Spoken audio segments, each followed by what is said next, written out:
afternoon all student. Class 6, 7, 8 English medium. Subject English. बच्चों आज मैं आपको प्रेजेंट इंडेफिनिट टेंस के इंट्रोगेटिव निगेटिव सेंटेंस के बारे में बताऊंगी। बच्चों प्रेजेंट इंडेफिनिट टेंस उसके एक तो सिंपल सेंटेंस होता है, निगेटिव सेंटेंस होते हैं, इंट्रोगेटिव सेंटेंस होते हैं और 4 होता है इंट्रोगेटिव और निगेटिव सेंटेंस। तो बच्चों सिंपल सेंटेंस, निगेटिव सेंटेंस और इंट्रोगेटिव सेंटेंस मैं आपको पहले ही पढ़ा चुकी हूँ। आज मैं आपको प्रेजेंट इंडेफिनिट टेंस के इंट्रोगेटिव निगेटिव सेंटेंस के बारे में बताऊँगी। बच्चों मैंने आपको बताया था कि इंट्रोगेटिव सेंटेंस 2 प्रकार के होते हैं। नंबर फर्स्ट, जब वाक्य की शुरुआत क्या शब्द से हो। सेकंड, जब प्रश्नवाचक शब्द वाक्य के बीच में हो।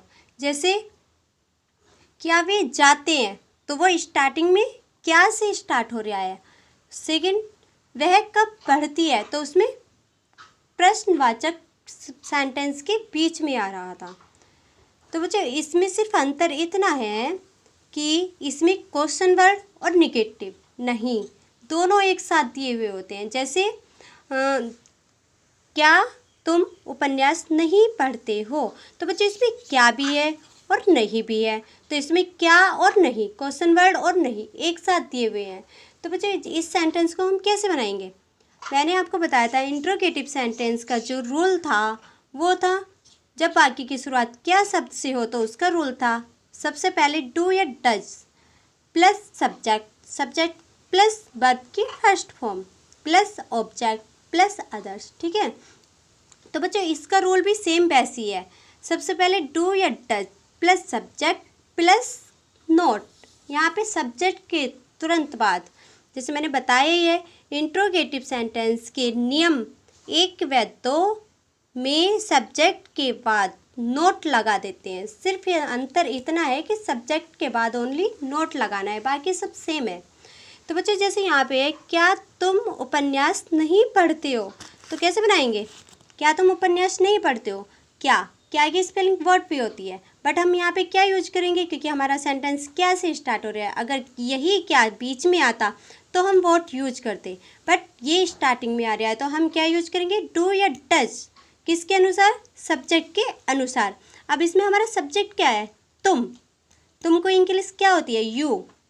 तो यू हमारा सिंगुलर है या प्लूरल, यू हमारा प्लूरल है। प्लूरल के साथ में हम क्या यूज करते हैं, डू। तो सबसे पहले हमारा क्या आएगा, डू, फिर आएगा हमारा सब्जेक्ट यू, फिर आएगा हमारा नहीं, नॉट। अब इसमें वर्ब क्या है, वर्ब है हमारी पढ़ते, पढ़ना है वर्ब। तो पढ़ने की स्पेलिंग क्या होती है, रीड। अब हमारी उपन्यास ए नोवेल, क्या तुम उपन्यास नहीं पढ़ते हो, तो बच्चों do you not read A novel. ठीक है, अब सेकेंड एग्जाम्पल देख लो। सेकेंड एग्जाम्पल है हमारा वह विद्यालय क्यों नहीं जाता है।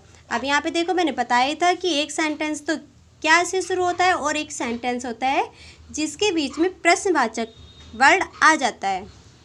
तो अब वह विद्यालय क्यों नहीं जाता, इसके बीच में हमारा प्रश्नवाचक शब्द आया है। ठीक है, और नहीं भी है। तो इसे हम कैसे बनाएंगे, इसे हम बनाएंगे सबसे पहले हम क्यों की स्पेलिंग लेंगे। सबसे पहले हम क्यों की स्पेलिंग लेंगे। यहाँ पे क्यों इंग्लिश में क्या बोलते हैं, वाई। ठीक है, वाई। अब इसके बाद हम क्या यूज करेंगे, डू या डज सब्जेक्ट के अनुसार। ठीक है, वाई सब्जेक्ट हमारा क्या है, वह की इंग्लिश ही। ठीक है, तो ही के अनुसार क्या आएगा हमारे यहाँ पे डज, वाई डज ही। अब आ गया हमारा नोट। ठीक है, नोट। वर्ब हमारी क्या है, जाते को इंग्लिश में गो टू स्कूल। ठीक है, वह विद्यालय क्यों नहीं जाता है, तो बच्चों कैसे बनेगा, why does he not go to school. ठीक है, अब यहाँ पे मैंने कुछ सेंटेंस दिए हुए हैं, इसकी इंग्लिश आपको खुद बनानी है। ट्रांसलेट इनटू इंग्लिश, इन्हें इंग्लिश में ट्रांसलेट करना है। तो बच्चों फर्स्ट हमारा वे अखबार क्यों नहीं पढ़ते हैं। सेकंड हमारा चपरासी घंटी क्यों नहीं बजाता है। थर्ड, क्या वह प्रतिदिन टहलने नहीं जाता है। 4 है हमारा मोहन कक्षा में शोर कब नहीं मचाता है। यहाँ पे थोड़ी मिस्टेक हो गई थी, इसे ठीक कर लेना, मचाता है। 5 है क्या बच्चा आम नहीं खाता है। 6 वह गाना क्यों नहीं गाता है। 7 है हम किताब कब नहीं पढ़ते हैं। 8 है किसान जंगल कब नहीं जाता है। इन सेंटेंस को इंग्लिश में ट्रांसलेट करना है। सभी बच्चे अपनी नोटबुक पे ट्रांसलेट कर लें। So take care.